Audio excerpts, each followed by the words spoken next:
खबरों में आगे बढ़ते हैं। देश के राज्यों मध्य प्रदेश, छत्तीसगढ़, राजस्थान में सरकार बनाने के बाद अब यूपी बीजेपी लोकसभा चुनाव की तैयारियों में जुट गई है। दरअसल प्रदेश में 80 लोकसभा सीटें हैं, जिसमें से 75 से ज्यादा सीटें लाने पर जोर दे रही है सरकार, और इसके संगठन और सरकार को संयुक्त रूप से लगाया गया है। इसे लेकर एक एक लोकसभा क्षेत्रों में सर्वे का काम शुरू हो गया है और सांसद का रिपोर्ट कार्ड तैयार कराया जा रहा है। तो इसी रिपोर्ट कार्ड के आधार पर तय होगा पार्टी का टिकट, और जिसमें किस सांसद का टिकट कटेगा और फिर किसे यहां पर मौका दिया जाएगा, इसका फैसला इसके बाद यहां पर होगा।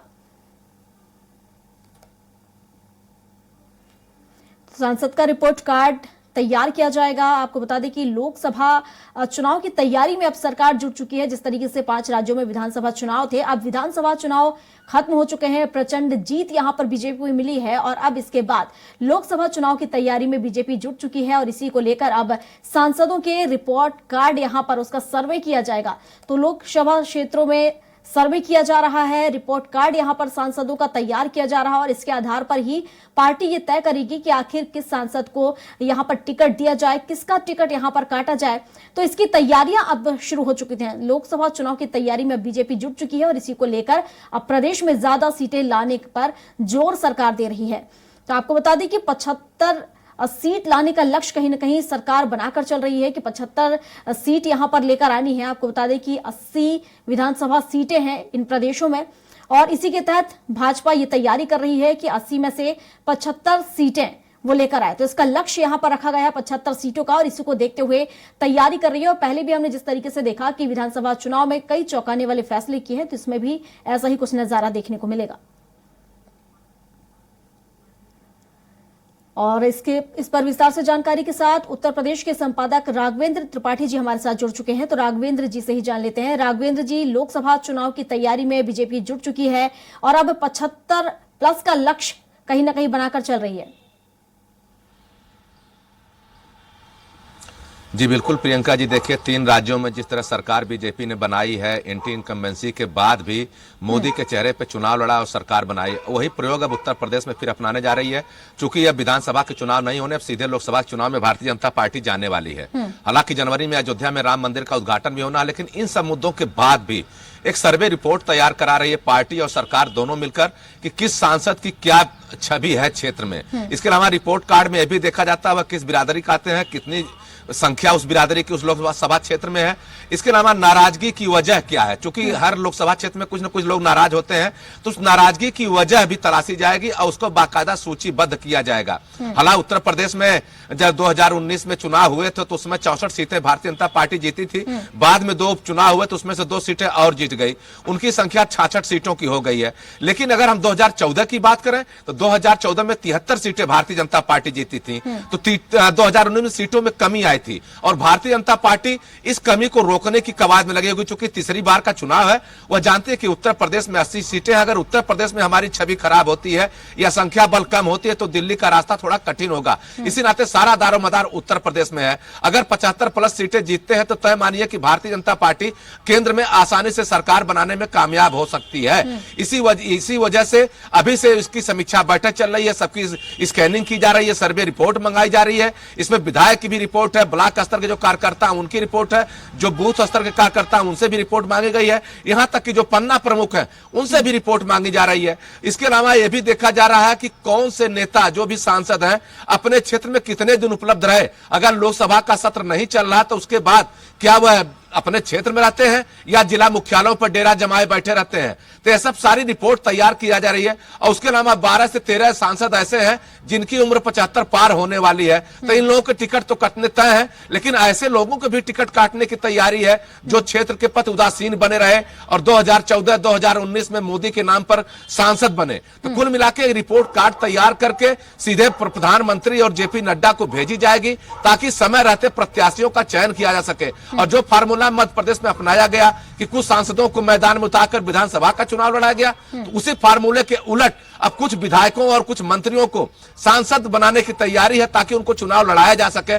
तो उनकी भी समीक्षा की जा रही है कि जो मंत्री हैं, जो विधायक हैं, उनकी क्षेत्र में क्या स्थिति है, उनकी छवि क्या है। अगर कोई छवि गड़बड़ है तो उनको दरकिनार करके अभी से भारतीय जनता पार्टी अपनी भूमि तैयार करना चाहती है। और जिस तरह से समाजवादी पार्टी जातिगत जनगणना को धार देने की कोशिश कर रही थी, हालांकि राजस्थान, छत्तीसगढ़, मध्य प्रदेश में यह फार्मूला बहुत काम नहीं कर पाया है, लेकिन भारतीय जनता पार्टी इसको लेकर सचेत है। इसी नाते ओबीसी, एससी और आदिवासी चेहरों को मुख्यमंत्री भी बनाया है कई राज्यों में। तो कुल मिलाकर सारी कवायद इसी बात को लेकर है कि उत्तर प्रदेश में किसी तरह से 75+ सीटें जीती जाएं। वहीं पे समाजवादी पार्टी, बहुजन समाज पार्टी और कांग्रेस भी अपनी कवायद में जुटी हुई कि किसी तरह से भारतीय जनता पार्टी का जो किला है उत्तर प्रदेश में, उसको ढहाया जाए और इनकी संख्या बल को कम किया जाए और अपनी उपस्थिति दर्ज कराई जाए। अब देखना होगा कि इंडी गठबंधन और मायावती क्या गुल खिला पाते हैं, लेकिन इतना जरूर है कि भारतीय जनता पार्टी अभी से 2024 की तैयारियों में जुटी हुई है। जो कमियां हैं उनको दूर करने की कोशिश की जा रही है। जिन सांसदों की छवि खराब है उनके टिकट तय है, काटे जाएंगे। और जिन लोगों ने क्षेत्र के प्रति उदासीनता बरती है, केंद्रीय योजनाओं को जनता में प्रचार नहीं किया है, जो भारत विकास यात्रा उनका बड़ा कार्यक्रम नहीं लगाया है, जो संगठन में बहुत सक्रिय नहीं रहे हैं, उन लोगों को भी टिकट काटने की तैयारी है। और हमारे सूत्र बता रहे हैं भारतीय जनता पार्टी के ऐसी संख्या 30 से 35 सांसदों की है जिनके टिकट काटे जा सकते हैं, वो भी सर्वे रिपोर्ट आने के बाद। जी प्रियंका जी। बिल्कुल राघवेंद्र जी, हालांकि 2019 और 2024 इन दोनों में अगर हम अंतर देखें तो थोड़ा सा यहाँ पर ये अंतर जरूर देखने को मिल रहा है। जिस तरीके से 2019 में जब चुनाव बने थे तब इंडी गठबंधन कहीं ना कहीं नहीं था, लेकिन अब यहाँ पर इंडी गठबंधन सक्रिय नजर आ रहा है। हालांकि इतना भी अंतरकलह देखने को मिल रही है, लेकिन कहीं ना कहीं ये प्रभाव डालेगा लोकसभा चुनाव में। और दूसरा ये कि यहाँ पर जिस तरीके से अभी जो विधानसभा चुनाव हुए हैं उसमें अगर हम देखें तो सरकार ने एक तीर से कहीं ना कहीं सभी वर्गों को साथ लिया है, ओबीसी हो या फिर आदिवासी हो या फिर ब्राह्मण हो, तो कहीं ना कहीं एक तीर से सभी वर्गों को साध लिया है। तो इसका असर भी लोकसभा चुनाव में मिलेगा। निश्चित तौर पर देखिए, भले पिछले चुनाव में इंडी गठबंधन नहीं था, लेकिन उत्तर प्रदेश की सियासत इससे भी गर्म थी, क्योंकि समाजवादी पार्टी और बहुजन समाज पार्टी का गठबंधन हुआ था, जिसमें पिछड़ा और दलित का गठबंधन कहा जा रहा था। लेकिन उस बीच भी मोदी ने अपना करिश्मा दिखाया था और 64 सीटें जीती थी। तो लेकिन अब तो स्थितियां बदली हैं। अभी तक जो जातिगत जनगणना की बात चल रही थी, ओबीसी, आदिवासी, एससी की बात नारा लग रहा था, उसमें भी भारतीय जनता पार्टी ने अपनी कमियों को दूर किया है। चाहे मध्य प्रदेश हो, चाहे छत्तीसगढ़ हो, ब्राह्मण प्रदेश तो उस बहाने भी उत्तर प्रदेश में चूंकि ब्राह्मणवादी से है, इसका भी कहीं असर, चूंकि जब नेता में आएंगे और अपनी बखेंगे तो अपनी जातियों को कोशिश करेंगे। और मुद्दा है कि जिस तरह से उत्तर प्रदेश खासतौर से राम और कृष्ण की भूमि भी है, और जनवरी में जब अयोध्या में राम मंदिर प्राण प्रतिष्ठा का कार्यक्रम होगा, उसके बाद हो सकता है कि माहौल चेंज हो।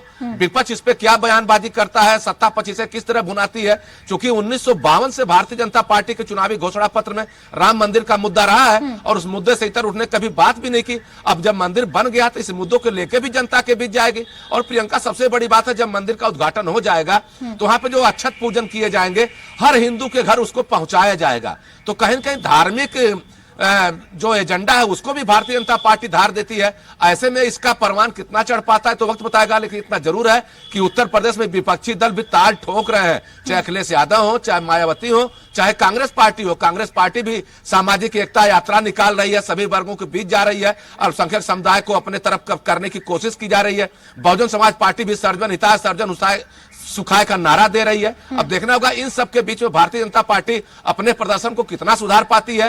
क्या विपक्ष उनके प्रदर्शन में कहीं से रोड़ा बन सकता है, नहीं बन सकता है, ये तो वक्त बताएगा। इतना जरूर है, जिस तरह से भारतीय जनता पार्टी तैयारी कर रही है उसके मुकाबले भी इंडी गठबंधन के लोग उतने सक्रिय नहीं दिख पा रहे हैं। अभी इनकी बैठकें नहीं हो पाई हैं, सीटों का जो शेयरिंग परसेंटेज है वो भी तय नहीं हो पा रहा है। किस प्रदेश में कितने सीटें पे कौन लड़ेगा, अभी कोई कुछ साफ नहीं हो पाया है। उत्तर प्रदेश में अखिलेश यादव मजबूत स्थिति में है, वह कांग्रेस को कितनी सीटें देते हैं, क्या दोस्ती बरकरार रह सकती है, ये बहुत से सारे सवाल हैं जिनका जवाब गठबंधन को तलाशना है। लेकिन भारतीय जनता पार्टी अपने सहयोगी दल, निषाद पार्टी, अपना दल और सुभाषपा के भरोसे उत्तर प्रदेश में 50 से अधिक सीटों पर चुनाव जीतने की तैयारी में जुट गई है। जो सांसदों ने अच्छा काम नहीं किया उनका बेझिझक टिकट काटा जाएगा, और इसमें कोई दो राय नहीं है कि भारतीय जनता पार्टी टिकट भी काटती है और संगठन के कार्यकर्ता पदाधिकारी बहुत उपद्रव भी नहीं कर पाते, उसका बहुत विरोध भी नहीं होता है। जिस तरह से बाकी राज्यों में मुख्यमंत्री के चेहरे बदले गए हैं, बड़े बड़े मठाधीशों ने मुंह तक नहीं खोला है। तो भारतीय जनता पार्टी संगठन स्तर पर काम करती है और जनता के बीच देखिए अपनी बात लेकर जाएंगे, कितना वोट पाएंगे तो वक्त बताएगा। लेकिन इतना जरूर है कि भारतीय जनता पार्टी के मुकाबले अभी इंडी गठबंधन की पार्टियों की तैयारी उस मुकाबले की नहीं है जो भारतीय जनता पार्टी का रथ उत्तर प्रदेश में रोक पाए। जी प्रियंका। बिल्कुल सही कहा आपने राघवेंद्र जी कि भारतीय जनता पार्टी कहीं ना कहीं अनुशासन के तहत यहां पर काम करती है। हालांकि कुछ समीकरण बदले हैं, स्ट्रेटजी बदली, अब देखने वाली बात होगी कि भारतीय जनता पार्टी जो 75 का लक्ष्य लेकर चल रही है वो पूरा हो पाएगा या नहीं। फिलहाल शुक्रिया आपका तमाम जानकारियों के लिए।